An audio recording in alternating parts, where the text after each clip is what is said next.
Next, let's learn about the rotation function. If you zoom in on the rotation part 3 in the example drawing, you can see the bathtub and sink drawn outside the bathroom. Let's place these two objects inside. First, press the shortcut key R5 and select the sink.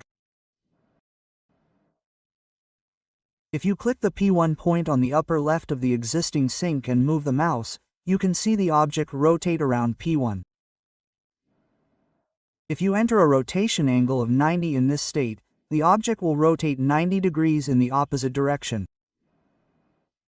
Here, you can select the sink with the movement shortcut key M, which you learned for the first time today, and then click the origin point repeatedly to move the position. You can place the sink like this to fit perfectly in the bathroom. Now, pause the video for a moment and use the rotation and translation functions you just learned to rotate the bathtub as well, so that it looks like the result on the right.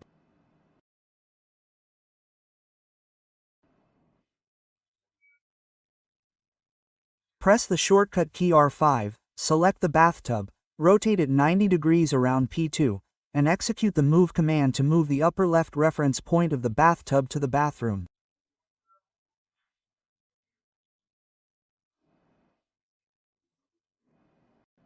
This is how the arrangement is completed. Next, let's look at the subcommand reference used to rotate an object to the same angle as another object. As in this part of the example drawing, I need to rotate the bed so that it is at the far right, but it is difficult to know how many degrees to rotate it. This is where the rotation reference function can be used. First, let's move the corner of the bed so that it fits within the room. This time, select the bed first and enter the shortcut key M. The command window will say, "1 found," and ask you to specify the reference point right away. Normally, when you execute a command and the first instruction is to select an object, you can skip the first step by executing the command with the object selected like this. Now, let's move the bed by clicking P1 in the upper right corner as the reference point and P2 inside the room.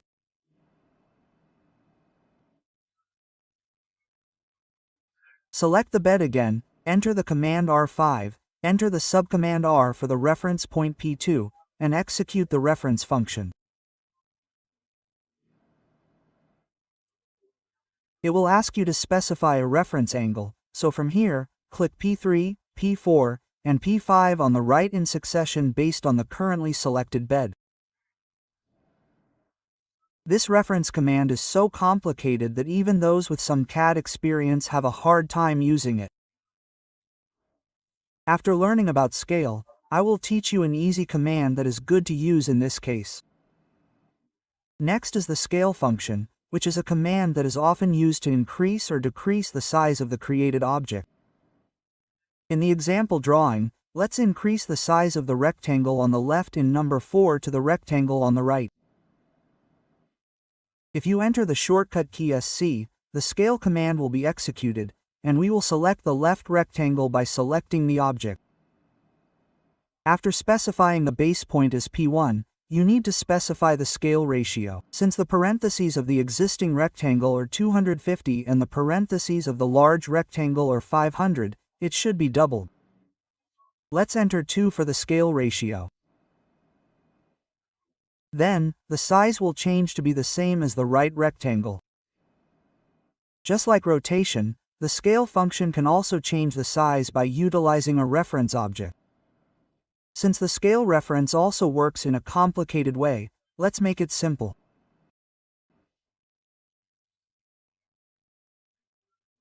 Enter the command SC, select the table like this, then enter the base point P1R to execute the reference command, and if you click P2, P3, P4 in that order, the size of the table will fit the reference length like this.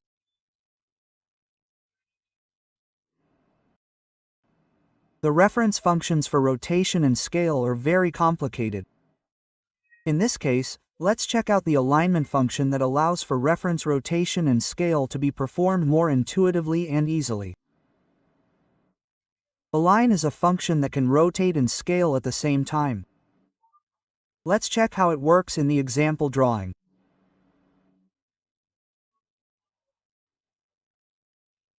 Let's zoom in on part 5 of the example drawing and enter Command A when the Align command is executed. Select the chair and click P2 for the first origin, P3 for the first endpoint, P4 for the second origin, and P5 for the second endpoint.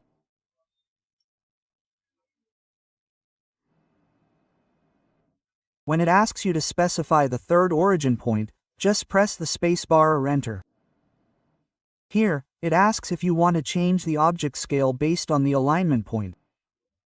If you enter Y, you can rotate the chair and scale it like this.